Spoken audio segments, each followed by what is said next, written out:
Assalamu alaikum, people listening and watching. You're tuning into the Let's Walk podcast. I'm your host, Ata, and joining me today is Tom Kuegler. And some of you may recognize him from the viral Facebook, LinkedIn, or Medium posts. And Tom, thank you for being here. Yeah, thank you for having me, and really nice that we got connected because I'm in Mexico and you're over in India, and so we gotta jump through hoops with time zones. But I'm happy to be here, man, and happy to talk about whatever you want. Yeah. So, like couple of minutes, like I would say like half an hour ago, I came across your YouTube channel. But before that, I actually um, I was at a construction site, so we're kind of building a family place. Like we have this house, but then they're building one more, the generational wealth and that sort of thing. So I was at the construction place, and I was I took out my phone and I was like, like just scrolling on LinkedIn, and I came across your profile, and then I binge read all your articles, and one of those articles you said, that you're going to open an on-demand printing store in the Philippines. And I was like, why? Yeah. Well, I mean, look. So here's one thing that happened here. Well, here's one thing everybody should know. I changed my plans quite a bit. That actually never happened. And like weirdly enough, I got to kind of explain some backstory into me, and that might be helpful for your audience here. Like I lived in the Philippines for, about 3 years, from 2018 to late 2020. So it's about 2.5 years, let's say. And I really love that country, and I started making videos about that country. And so I, made videos on my Facebook page, Finding Tom, and on my YouTube channel.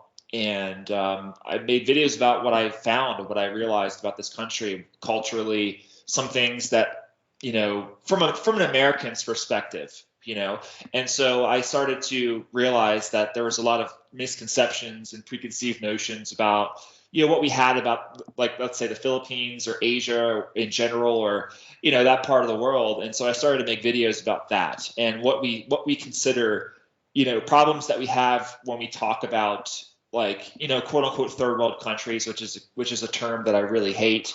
And I started to kind of like just see these two worlds. And so that's a whole other story entirely that we can get to one day.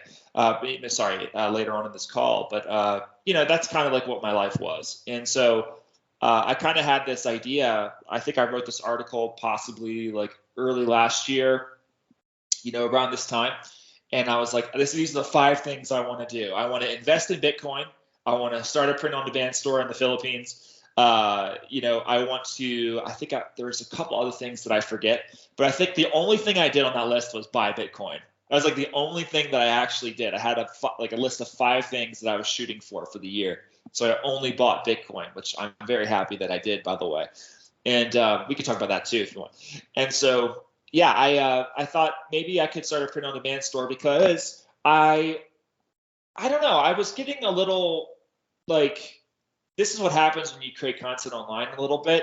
I've been doing this for the past 4 or 5 years, and I just felt that I needed to do something else. I felt like I needed to like expand out into other territories and make more revenue streams and do something that wasn't content related, because when you're in the content game, it's tough to continue being creative every single day.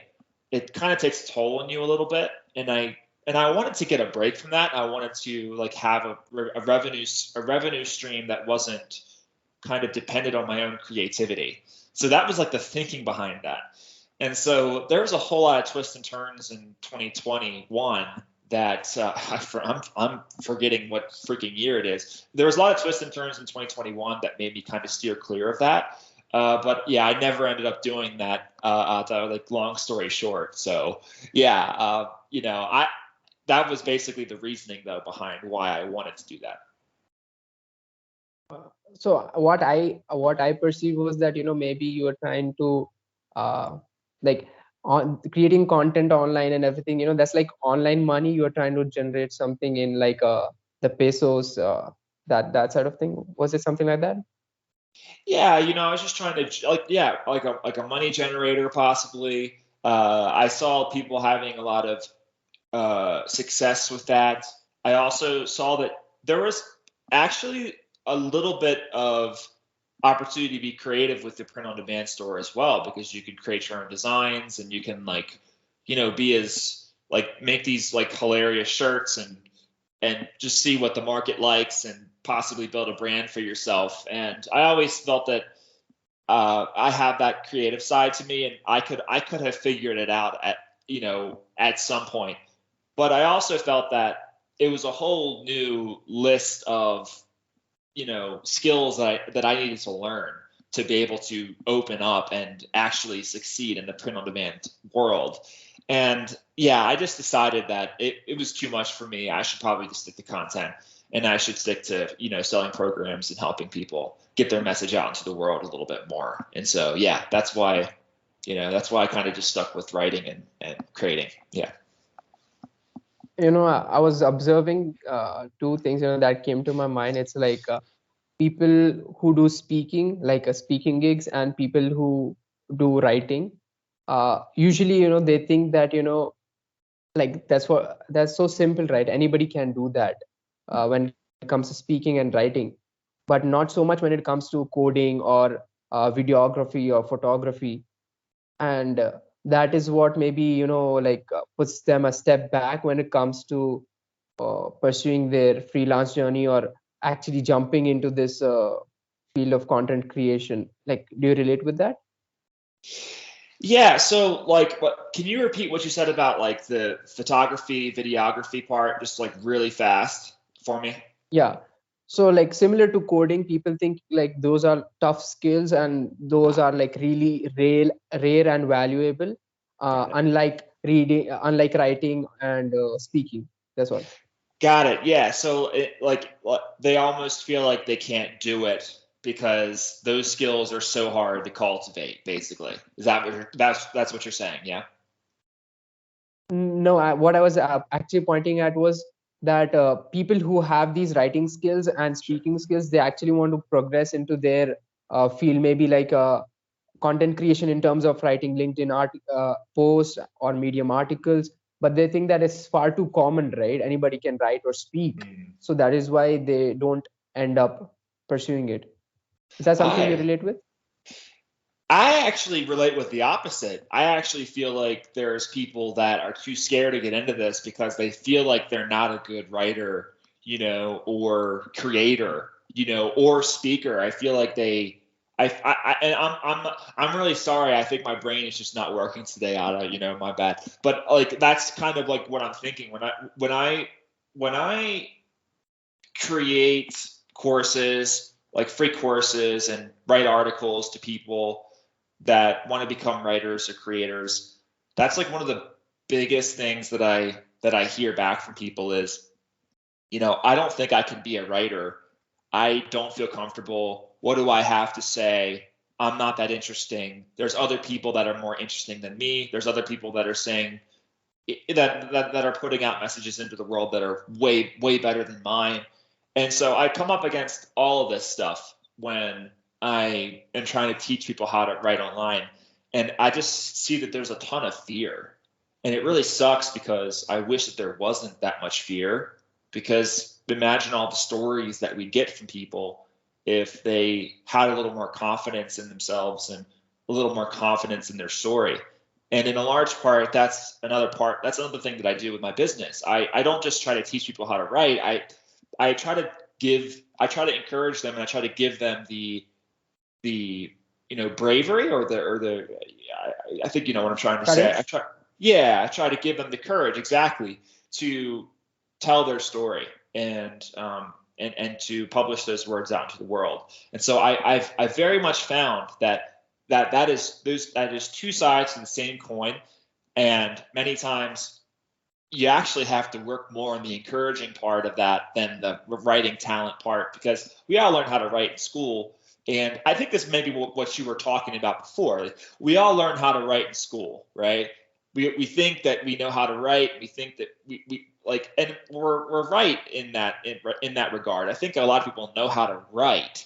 It's just do you know how to write a viral blog post or a viral post on LinkedIn? That's a whole other story entirely.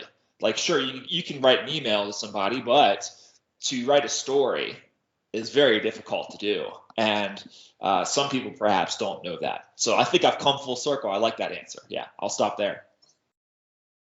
Yeah, so I see somewhere, I took up your I think it was a free LinkedIn something recently, and you were like, it had all the like email templates, like different kinds of posts, and I was actually experimenting with that on LinkedIn and trying to see how people react to that, especially the one which where you use the hashtag quote your connections. And I actually connected with I actually remember a quote from my like old English teacher, and I actually did that post, and he was like, I can't believe you remember that, and he was like so emotional about that. So I really love that. It's like a movement, like connect with people. Like he probably thought I forgot that, I can't believe that, and Yeah. like so crazy.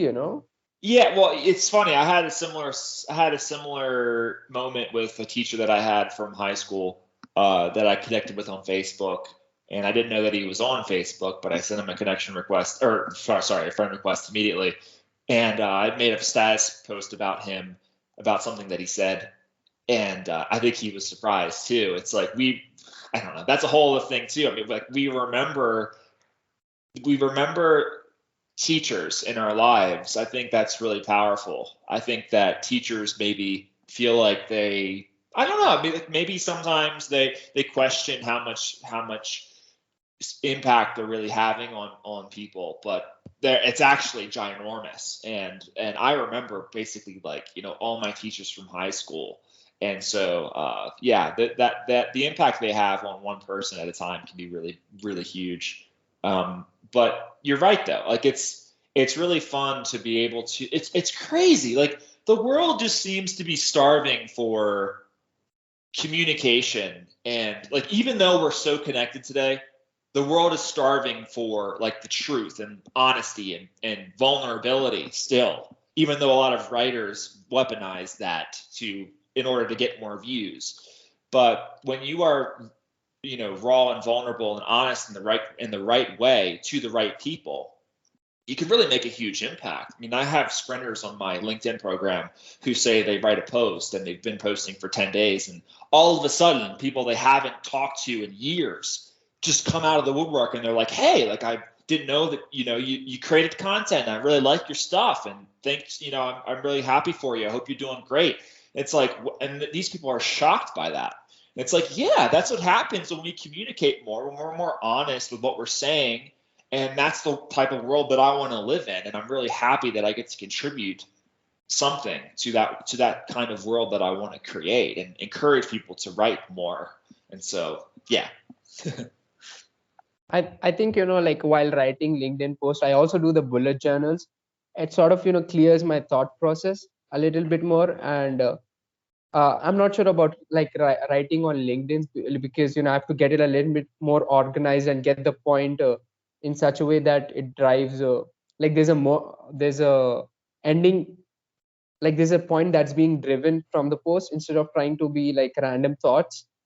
So I think writing, in general helps with the like organizing the thoughts and everything. But what I wanted to jump into was that that there are groups where it comes to like having the writers and everything, they like each other's posts. And what I'm curious about is that how do you measure whether you have written a good post or not so good post, because then everybody is liking and commenting on each other's uh, posts for better reach or better, I don't know what, engagement. So how do you actually really measure if the post is good or not good, because it's kind of being manipulated, like kind of being messed around, right?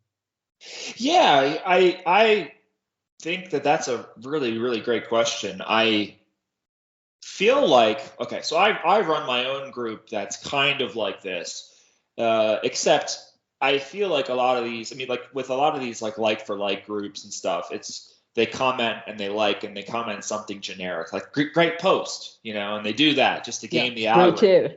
Yeah, exactly. And so they didn't read the post. They just wrote that and liked it and then moved on to the next one because that was their, that was what they needed to do. In my programs, I encourage people to, write a comment that's thoughtful and to actually read the post, digest it, and then comment something thoughtful. And a lot of people get a lot more, they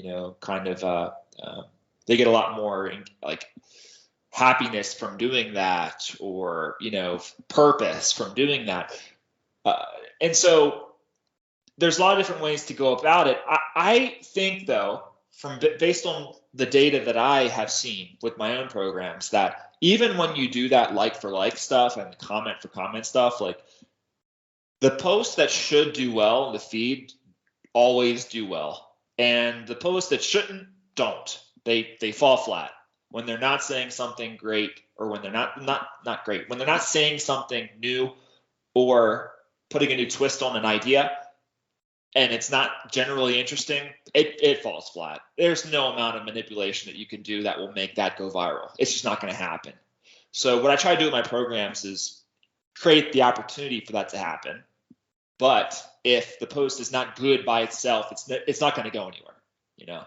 I could write, I could write a post, a LinkedIn post, I could say PP. And so, and that would be it. I just press post. And then if I got 100 people to like and comment on that, it still wouldn't go viral because, it just says PP. And there's no way other people are going to like that. So just a little thought experiment there. But the question was, how can I tell what's good and what's not good? Honestly, it's still a little difficult to tell. I try to kind of live by a set of like little content, by a set of rules that if you follow them over time, your odds of going viral kind of skyrocket.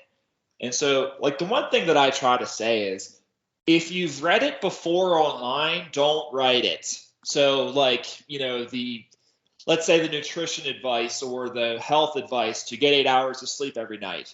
Okay, cool. Like if you make a post about getting 8 hours of sleep and how that's really helpful, like nobody's going to care because we've read that a billion times online. We know that. We know like getting 8 hours of sleep is really helpful. But if for some reason you have a new perspective that getting 3 hours of sleep per night is all you need, that's going to catch my attention because you're saying something new. Now, whether you're right or wrong, that's up to you. And I don't know. Maybe you have your reasons. I don't think you're right, but maybe you have your reasons. But that's saying something new at the very least. Now, we shouldn't say something new just because we want to say something new. I think we should, back it up with data and science and make sure that what we're saying is correct and accurate. But anytime you have something new to say, I think that's going to be, the determiner of whether you go viral or not. I have like writers that they write on Medium and they've done well on Medium, and then they go to LinkedIn and they do well on LinkedIn. And it's because they're an original thinker. They have new thoughts. They have new ideas. And there's just too many people that, like to your point before, there's too many people that think, oh, I can be a writer because I learned how to write in school and, I can do this. I can go viral. It's like, no, you can't. You have to have original thoughts first. You have to, like, your thinking patterns have to be different from everybody else, which means you have to be smarter. To be smarter, you either have to do one of two things. You have to read a lot, or you have to go and have new experiences. Those are the two things. Those are two ways to like become different from the mob, of the faceless mob of people. And so for me, it was do new things. That was always my like area of expertise. It was just like go do new things, learn what you can, talk to people, be interested, be curious, open your mind. And then there's some people who just read like tons of personal development books and other books, and they just learn a ton of information, and then they can, tell that to people. And so those are the two things. Those are the two things that, kind of determine whether you can be an original thinker or not. And so that's like, long story short, that's kind of my answer.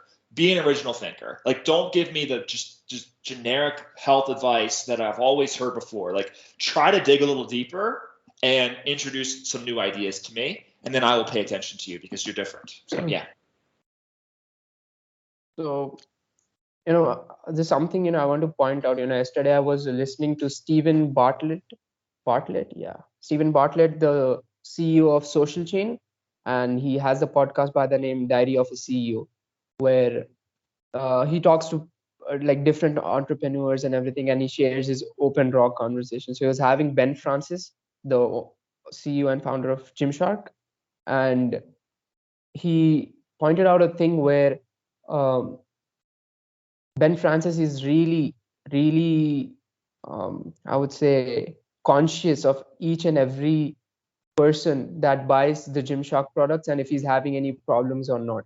And he takes it really personally when someone DMs him that, I didn't get the shipping or that sort of thing. So the point I'm trying to come at is like, Stephen talked about, how how himself, having the knowledge of social media and everything, he could generate like 4 videos on his Facebook page and have millions and millions of views that people probably just, watched for like few seconds and everything and then forgot. And then himself, like having this long form podcast, obviously the views aren't that high, but people down the street while going here and there, people catch him up and say that, that is something that resonated with. Do you think like having viral posts and everything, that kind of compromises the depth that we are actually, kind of lacking when it comes to communication? It's a great point. I think yes, it does happen sometimes. We actually had a viral post on my program just yesterday where uh, this woman was talking about like a very personal story, and it was clear that it was resonating with people because she was getting tons of messages, getting tons of comments, and things like that. And she did a great job.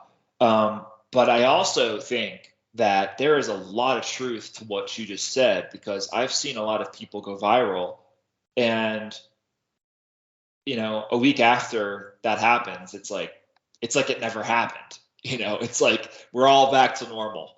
Are we going to remember that it was that person who wrote that post? Are we going to remember their name, their first name, their last name? Are we going to remember what the post was about? And maybe that has something to do with the content world we live in right now, where it's like just swipe to get another piece, swipe to get another piece. I mean, I can't remember any of the TikTok videos my girlfriend showed me the other day, even though they weren't massively viral. And so I think that in a lot of ways, like you're right, like creating let's say a 3-hour podcast, comparing that to a 3-minute video that goes viral, I think the podcast is going to go deeper. I think the podcast is going to be more memorable. I remember watching a podcast with Elon Musk, and he was talking to somebody, and it was like a 3-hour long conversation. And I was just like, man, this guy is smart. It's just like I took that away. I remember that conversation, but I can't recall any of the TikTok videos I watched, a week ago. And I listened to that Elon Musk conversation a couple of years ago. So, you're right. When you go deeper and when you have that longer form, like we're doing right now, I think that makes a bigger impact on people. I mean, picture's worth 1,000 words, but I think a 3-hour long conversation is, I mean, that's worth a ton of words as well. And so, yeah, I definitely agree with you there. With this, you talk about vulnerability, and I've read a little bit about storytelling, and they have this different types of phases. You should go through this phase, and then this is the conclusion, everything. And what I see on LinkedIn is like people. No, I think one more important point when it comes to storytelling, which I have read, I don't know if it's important or not, is that you share your scars, not your wounds. I don't know, maybe I read it from your article or not, but I think I read it somewhere. So when it comes to LinkedIn posts and everything, sometimes I feel like this is getting a little too vulnerable, where people sometimes are doing it for the likes and everything. I don't know. I'm seeing it from the outside in. So do you think like that kind of backfires sometimes? Yeah, I like that. I like that quote. Share your scars, not your wounds. I want to dig into that just a little bit before I answer your question, because I think that, that implies that a scar implies that your wound has healed, that your wound is done bleeding.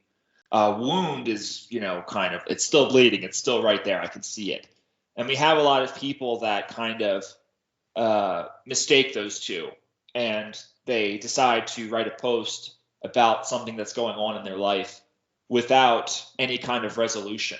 They kind of just say, I'm having problems right now. And there's no resolution, there's no message, there's no punchline. And so when we say share our scars, that means, I think this is how I interpret it, is that share a story from your past life, from your past 2-3 years that has resolved, and the lesson that you learn from that. And that's going to do better than just being vulnerable for the sake of being vulnerable, or being raw for the sake of being raw, whatever. Yeah, so that's kind of how I think about that. In terms of it backfiring,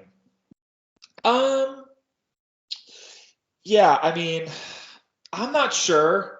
I don't see too many examples of people doing this necessarily wrong at that, but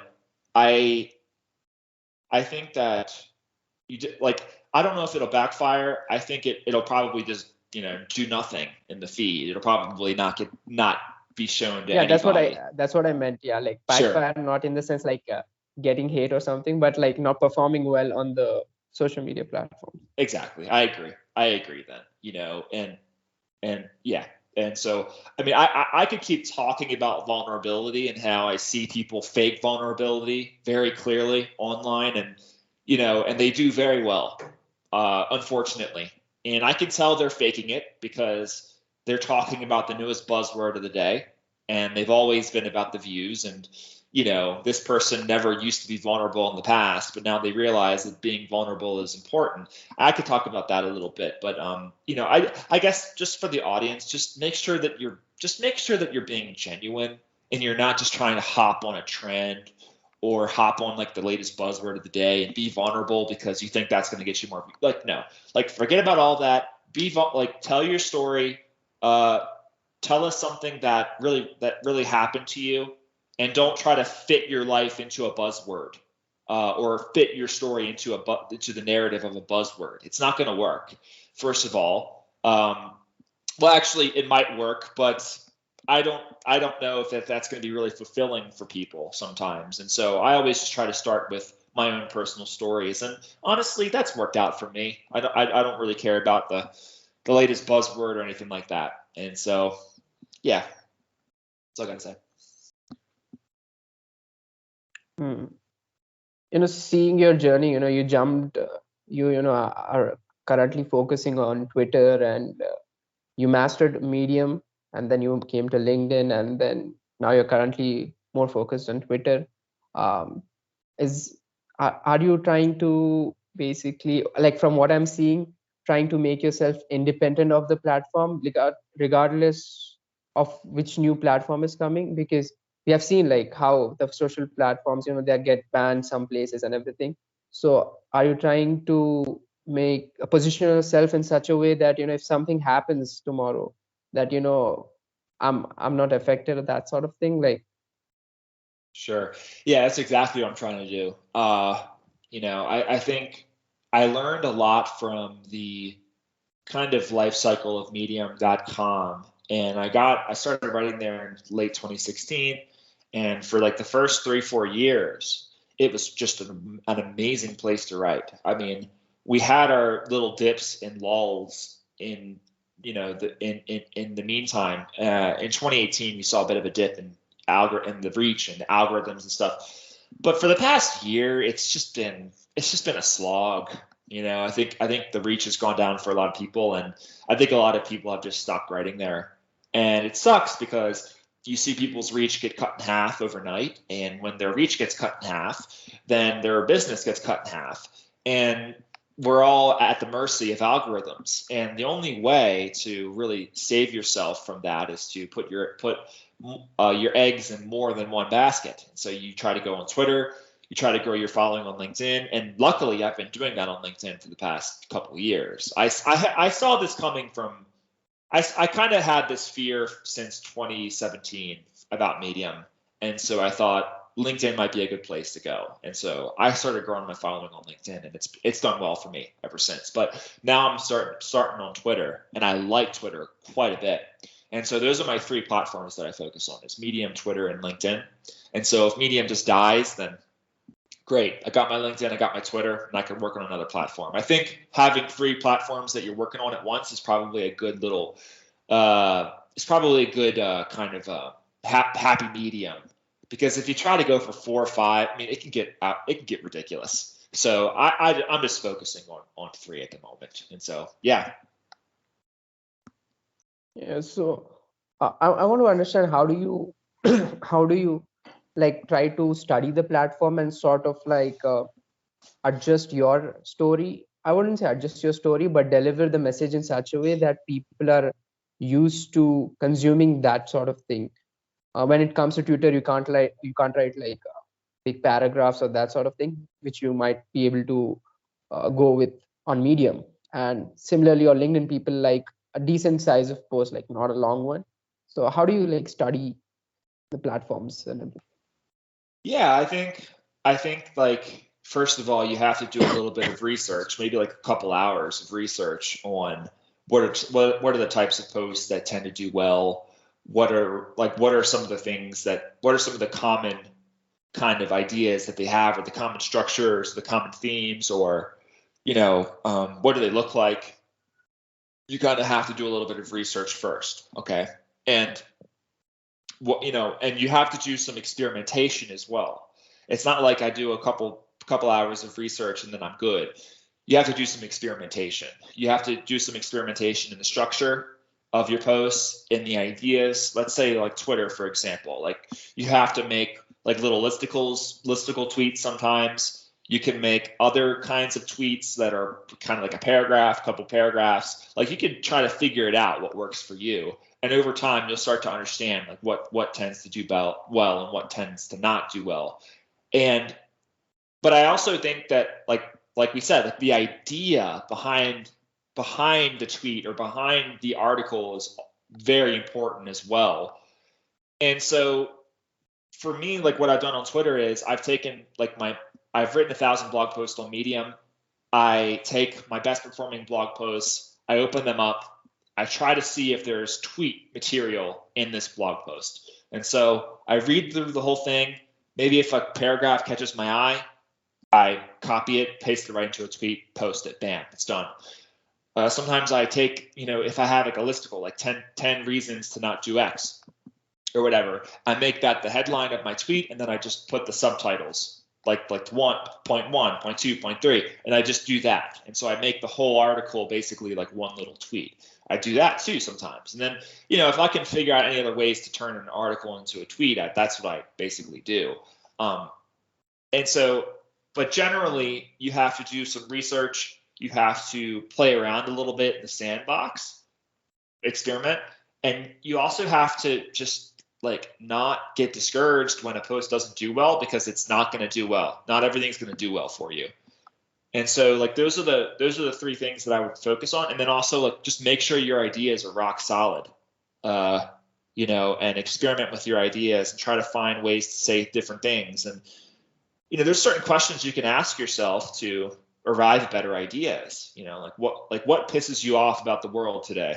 What do we take for granted about the world that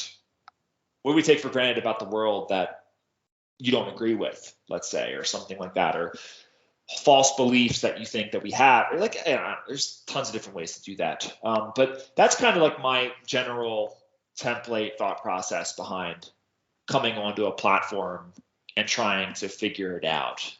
Those 4 things are really important, I would say. Like I'm jumping back and forth in your journey, I'm going back and then I'm coming to your current position. But something that I've seen that you've been always like a risk taker, I would say. You went to the Philippines, then Mexico, like all those sort of things. Like what goes inside your cerebrum? I'm curious. Like, is it like something? I think like that there's nothing is certain, nothing is guaranteed, and you need to be always on the edge, or like what is it? Yeah, I think I have this fear that I'm going to be on my deathbed one day, and I'm going to be I'll be regretting that I didn't do this or I didn't do that. And that fear just really paralyzes me. Like for some reason, I've always had this sense that my life is finite, and I only have X number of years, and I better. It is better to take the risk and to be a little uncomfortable and to try something than to be at on your on your deathbed, on your last days, like wishing that you had done more. And so we get one life, man, and I don't want to spend that being scared of not taking the risk or not going somewhere.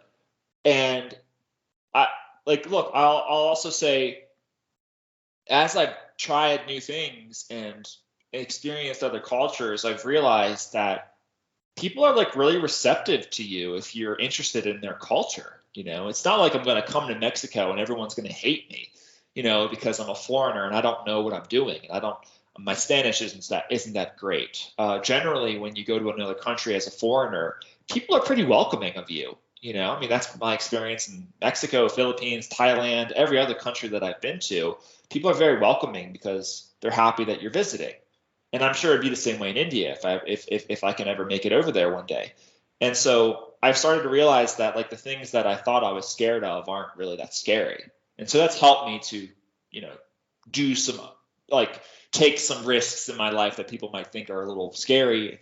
I know that it's not that scary, And yeah, I mean, I tell you what, though, my first night in Mexico, I got here about a year ago. Well, let's say 9 months ago.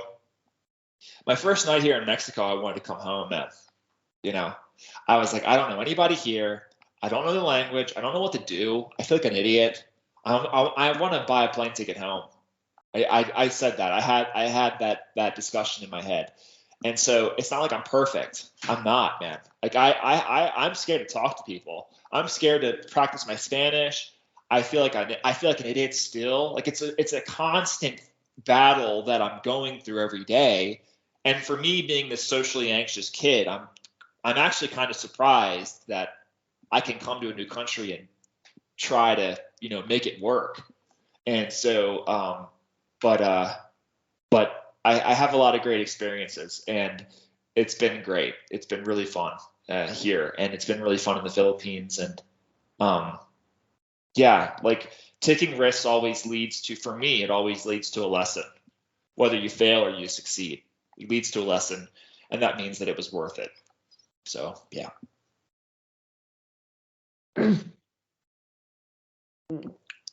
There's this Maslow's law of hierarchy of needs, right?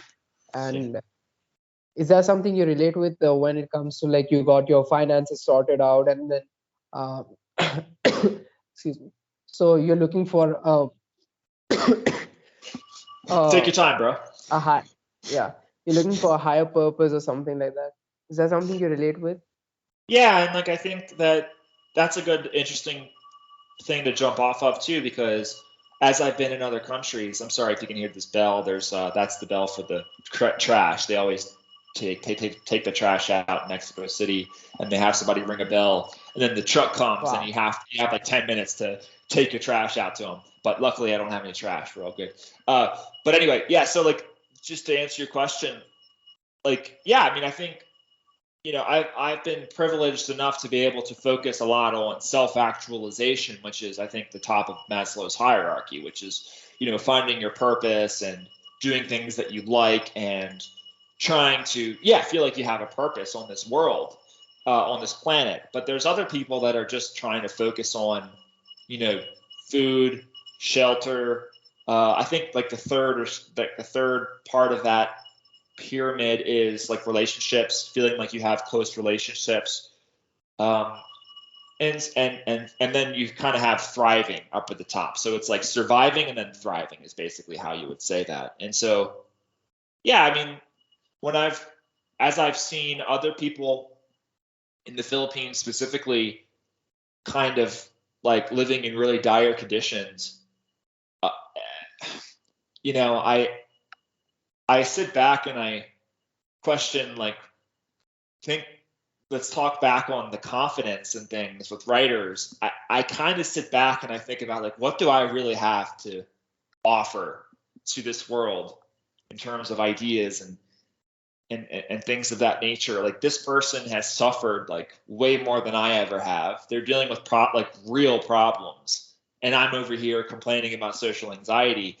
Like I don't, sometimes I feel a little small in that regard, and I've kind of been able to see different parts of the world that you don't get it. You don't get shown that in the United States. You just don't. You don't see poverty in the US. Like, yeah, a little bit, but not like you see it in the Philippines, for example. And so those experiences really changed me a lot. And I've kind of been aware that I am so privileged to be able to even focus on that top part of the pyramid, Maslow's hierarchy, And so, yeah, what a journey, man. Like I could talk about that for a long time, but I'll shut up in case you want to move on to something else, Oh, it's all good, man. I like the way you think, like, people can, get caught up with the LinkedIn man, he's the medium guru and everything. But, I actually like to dive deep into like how people are actually like, thinking and, how they're actually functioning, as in like the decisions they make, like moving to a new country where you don't even speak the language. To be honest, if I were to be in your place, I wouldn't be doing that, and then like that to even like Philippines, and then like then going back to Mexico and taking these like I would say risks, but like you said, like these are not so hard like as they appear to be. Yeah. I think that like you need to have a decent amount of courage to those kinds of things. So yeah. Well, here's one other thing about me that I think might be helpful for people.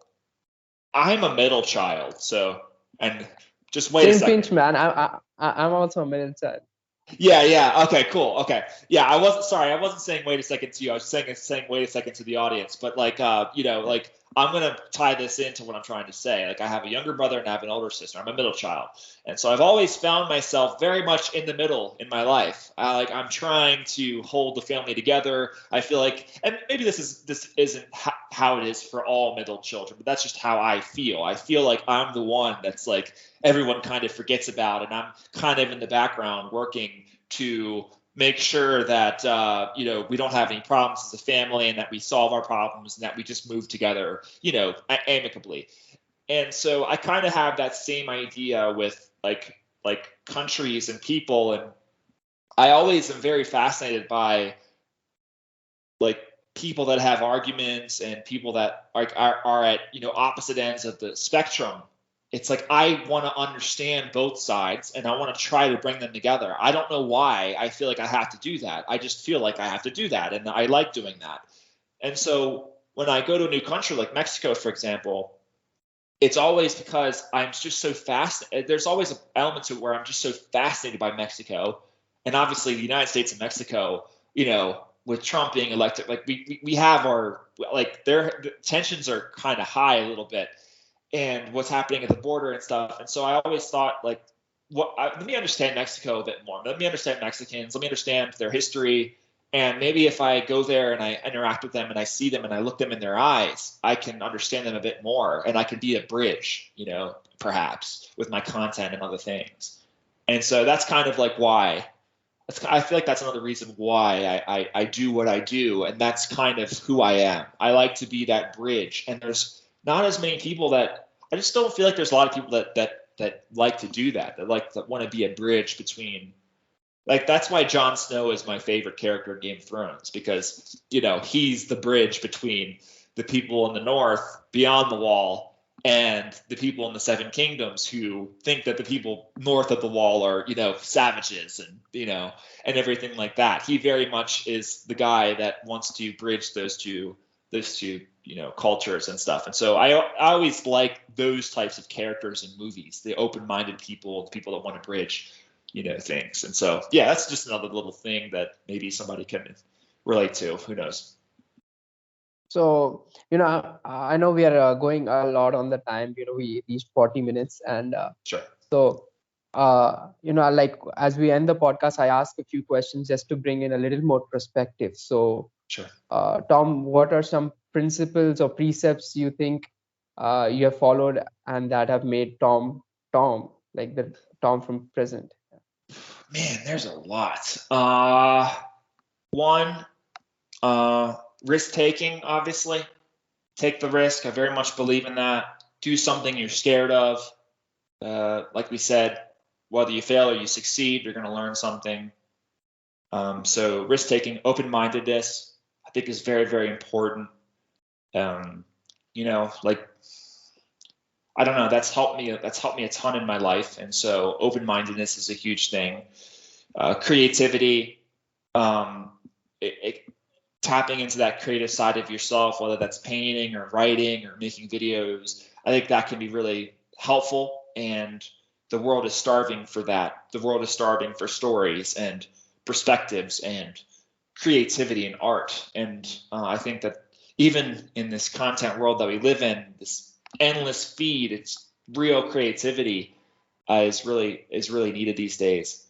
Um, darn, I think Yeah, darn. I think those are kind of like my three main things that I end up talking about quite a bit. So risk taking, open mindedness, and creating. I had something else, but for the sake of me not rambling for the next 2 minutes trying to figure out what it is, I'll end it right there. Yeah. So the second question is, if you could have dinner with three people, dead or alive, who would they be and why? Aye, pretty cool. Uh, yeah, I would like to have dinner with President Biden, our president right now. I would just like to get to know him a little bit more. I think that'd be interesting. Um, and whether my preconceived notions of him are founded in reality or not. Ben Franklin is another one. I love Ben Franklin. He's one of my favorite people from American history. And so I think that'd be so cool. And then another one would be, it's all guys. I'm really sorry. Another one would be Montezuma. I think that's how you say that. I think there's a C in there somewhere in his name. But he was the ruler of the Aztecs when they fell to Cortez and the Spaniards way back in the day, like 500, 600 years ago, whatever it was. And so I'd love to be able to talk to him. I mean, I know I can't speak his language, but I'm just assuming there would be a translator there. I would just be fascinated. So yeah, those are my three. Yeah. So one more question. No, actually, this is the second last question before we Sure. wind up. So this is from Tim Ferriss's book. I kind of adapted it.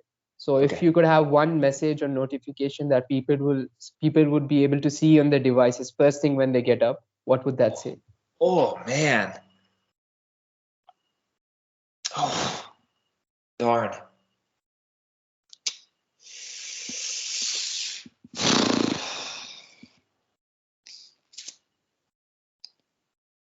I would say mend your broken bridges, which for me that would basically mean uh, have the conversation with the person that you've had a falling out with and mend that broken bridge. I think that would probably do a lot of good in the world. And yeah, bury your pride and your ego for a couple minutes. That's what I would say. So Tom, do you have any last words for the kids watching out there? Any piece of advice, life advice, anything? Um, man, I would say have more confidence in yourself because a lot of people, they don't have confidence and they have a lot of fear, and they have not gotten the encouragement that they deserved as a kid, but from their teachers, from the people that they've loved and respected in their life that should have encouraged them. They did not get it, and I would say have confidence in yourself. I am not really that uh, interesting of a person. I'm not really like all that great of a person.